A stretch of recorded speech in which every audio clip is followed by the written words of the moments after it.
Welcome back to New Rockstars. I'm Erik Voss, and Mortal Kombat delivered the violent delights and campy fan service I expected as a past too young player of this game.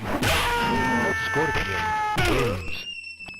Who, like Liu Kang in this movie, I really only knew how to sweep the leg while my big brother used the famous combo of real-life shoulder punch. Still kind of hurts. So I'm gonna break down all the cool visual details and references to the games hidden throughout this film. Spoilers ahead, and here we go. We open on the compound of Hanzo Hasashi, future Scorpion, in 1617. Now, playing Hanzo in this movie is the legendary Hiroyuki Sanada, famous for many roles, but Marvel fans might know him as Akihiko in Avengers Endgame. These opening images focus very much on the gardening trowel used by Hanzo's wife Harumi. This is actually called a kunai, a multi-purpose tool for farming and masonry, but also one associated with ninjas, as it's more lightweight than the larger, more regulated weapons, and useful for gouging holes in walls for climbing. This whole functionality is key to Hanzo and his whole bloodline. Like, as he rushes to be Han's men, he drops the water buckets. That was the tool that was critical in the defeat of Sub-Zero in the 1995 film, if you remember, just to signal to us a whole different approach to the combat in this movie, as Hanzo instead combines the kunai with rope to construct his iconic weapon. That rope lives on as a symbolic lifeline tethering Hanzo to his future descendants,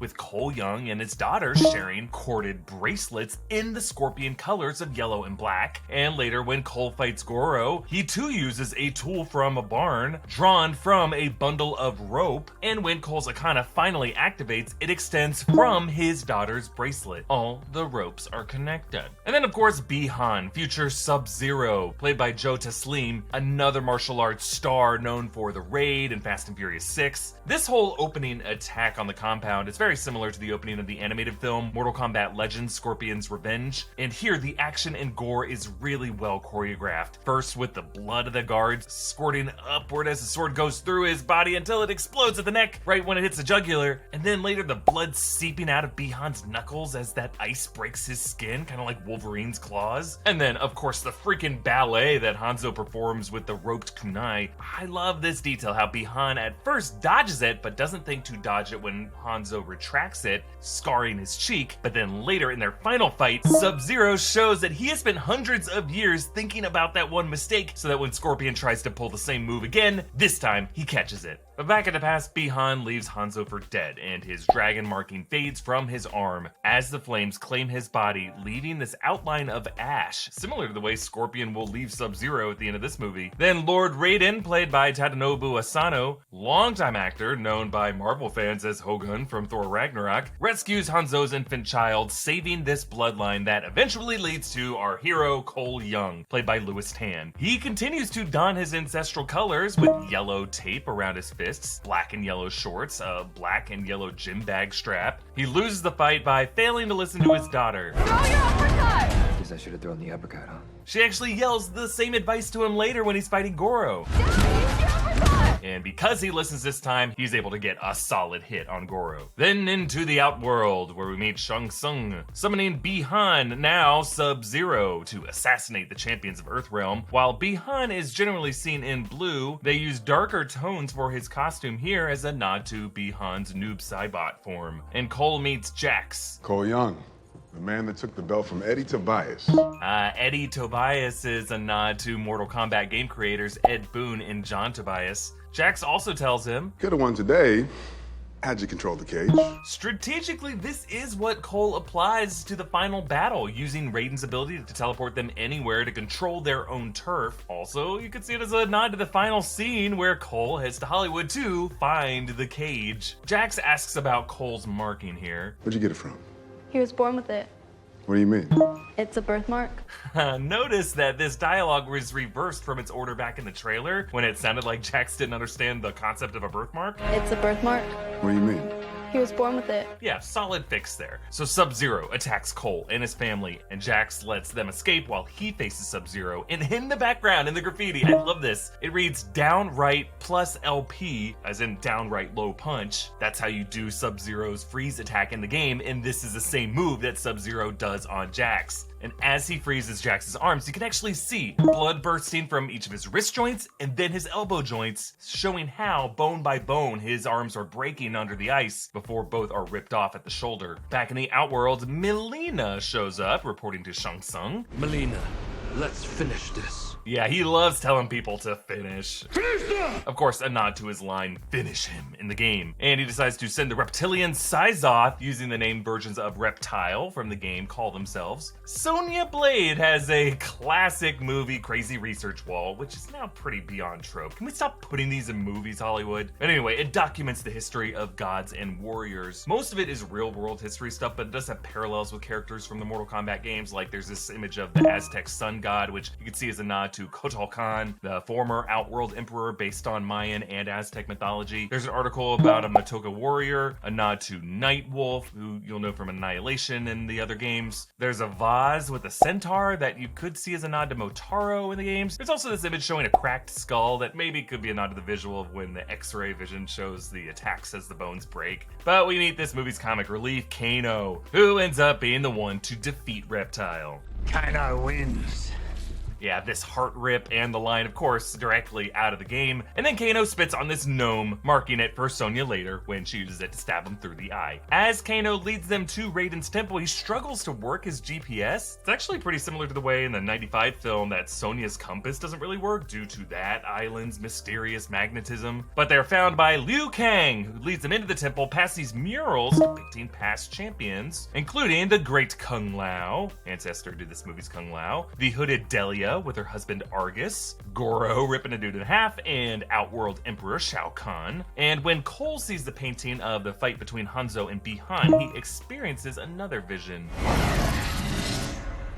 Yeah, you can barely make out Scorpion's voice through the fire saying, "Unleash me," as the wrappings coat the blade handle, foreshadowing the visual of Cole's armor. It's interesting that he's speaking English here, right? I'm thinking when these warriors become these kind of demonic figures, perhaps their language changes from their native Japanese or Mandarin to the English that Cole hears it as, which might also explain the "get over here." Kano tries to steal the Amulet of Shinnok. This is one of the most powerful items in the Mortal Kombat universe, used by Shinnok when he and the other Elder Gods waged war against the One Being. It enhances the wielder's powers drastically, which might give Kano a way he could be resurrected in a future film, since I don't think we actually saw him put it back after Liu Kang told him to. Also nearby is this blue fan, probably the steel fan of Kitana, who was also a no-show in this film, but will probably appear in the next one. Hey, you know, I'm someone who's got a lot of things going on at the same time. I'm a bit of a multitasker, and so is my toothbrush. And thanks to the Element Sonic toothbrush from Vanity Planet for sponsoring this video. It's got a UV sanitation chamber that kills 99.9% of bacteria. That's an addition to the 40,000 brushstrokes per minute it can hit, which is about 39,000 more brushstrokes that I can manage on my own. So the Element Sonic has 4 brushing modes: clean, soft, whitening, and massaging. It's also got a 2-minute auto timer that ensures you are brushing the ADA recommended amount of time, while a 30-second interval timer prompts you to move to a different area of your mouth. Are you saying, ow? I'm feeling it. I'm getting, that side here. Oh, so good. It's got all these features and it looks cool. It actually comes in multiple different colorways so that you can match it to your bathroom if you want. For a discount of 78% off, that's huge. Just click the link in the video description. Discount code New Rockstars VP will be automatically applied at checkout if you use our link. Brush those teeth! Sub-Zero attacks Liu Kang, but Kung Lao saves him using his signature hat throw, and then he pops up from under it with his ground teleport move. And then Shang Tsung says, "But their souls are mine." Which is what he always says after he sucks out someone's soul, as he does to Kung Lao later. Your soul's mine. Here in the fighting pit, Kung Lao tells Cole, "All you can do now is test your might." yes, test your might. It's the name of the minigame from the Mortal Kombat series, also a line in the awesome 1995 Mortal Kombat Techno Syndrome track. Liu Kang spars with Kano, sweeping the leg. Real cute. Let's see you try it down again. Is that the only move you know, mate? Ah! Oh, fuck. Yeah, ass sweep in the leg, the classic maddening shit move that I totally would do all the time against my older brother because I really sucked at this game. Also, I wasn't very athletic. I really wasn't good at anything. I'm still not really good at anything except pointing shit out in movies. Hey, but props to Kano for that vertical jump there, which is really the other move I would just do on repeat when I didn't know what else to do. Liu Kang tells Cole about his old master Bo Rai Cho, a character from the games Master of the Drunken Fist and a playable character in Mortal Kombat Deadly Alliance, Deception Armageddon, and Mortal Kombat 10. At dinner time, Kano's rage activates his Arcana, his eye laser ability. Notice afterwards how Kung Lao is smiling a little bit, revealing that this insulting Kano was all part of his plan to invoke Kano's Arcana. We meet other Outworld champions, including the Hunter Nitara, General Reiko, Cabal, and of course Goro. Now, Cabal is voiced by Damon Harriman, who played Charles Manson in both Tarantino's Once Upon a Time in Hollywood and Mindhunter on Netflix, so Nitara doesn't last long. Kung Lao uses another move from the games, turning his hat sideways into this buzzsaw, splitting her in half. Flawless victory. Yes, flawless victory, what you hear when one fighter beats the other without taking any hits, which Kung Lao actually does here if you watch it closely. He dodges Nitara's strike and then grabs her to steer her directly into the saw. Meanwhile, Goro attacks Cole and his family, and it is emotional pain being the pain that Cole needs to inspire his Arcana as a descendant of Hanzo who lost his family. And you can see that flash briefly in Cole's eyes as Goro is slamming the truck there. And now, with his Arcana activated, each of Goro's pounds to his armor results in less and less recoil on Cole, charging up his armor so that he can deliver the uppercut that his daughter wants, and then finishes off Goro by cutting off his hand, slashes his chest, and stabbing through the eye. Meanwhile, Jack's Arcana gets activated by lifting the boulder off Sonya, fills out his rebuilt arms into the thick, super strong ones we know and love, and as Kung Lao's soul gets sucked out, Cole pulls Liu Kang through the Raiden lightning bolt portal into the void. I just love how each bolt forms what kind of looks like the folds of a curtain that drapes in front of them. Just a really cool design choice to show how they're like folding in space to get out of there. So Cole suggests that they split up and confront each champion in a different location, including the pit stage, the recurring stage from the games. This is where Jax faces Reiko. As their fight ends, Reiko kind of gets that faded neck roll that fighters always do in the game to set up a fatality, and Jax's fatality is, of course, his skull clap move. That's also a big one from the games. Sonya fights Kano back in the production cost saving location of her home. The dagger gets flung loose, going directly into the target board drawing of Sonya holding Kano's severed head. Maybe this is her response drawing to his graphic novel art that he's always doing. Meanwhile, against Cabal, Liu Kang performs his famous bicycle kick from the games, knocks him into the muck where he finishes him with his classic Fire Dragon move. Fatality for Kung Lao.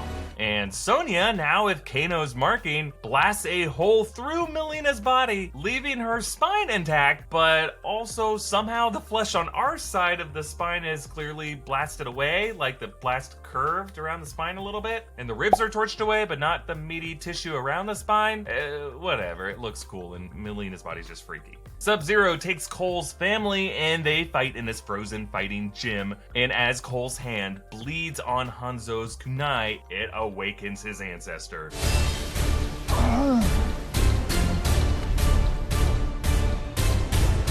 Get over here! Yep, you heard that. The instrumentation there just shifted to the 1995 theme song. Yes, I did a lot of Yellow Belt karate demos to this. And again, great fight choreography here. Scorpion's sword gets wedged in the ice, and then later he stabs Sub-Zero with the chain blade and drags him into that sword so that he can use the same chain to pick back up the sword. And then Sub-Zero cuts Scorpion, releasing blood and freezing it into a blood sickle dagger, and then stomping an ice wall into existence just to throw Scorpion into something. And then when Hanzo sees Cole's frozen family, we intercut with shots of his wife and his son also frozen, past and present combining as Hanzo realizes that his future bloodline is at stake here. So working together with his descendant, Scorpion finishes off Sub-Zero with his famous fatality from the games, removing his mask to breathe fire from his skull mouth. And Hanzo's face actually fully reverts to that skull as he returns to the fires of hell, where, if you listen closely, there's a voice summoning him there.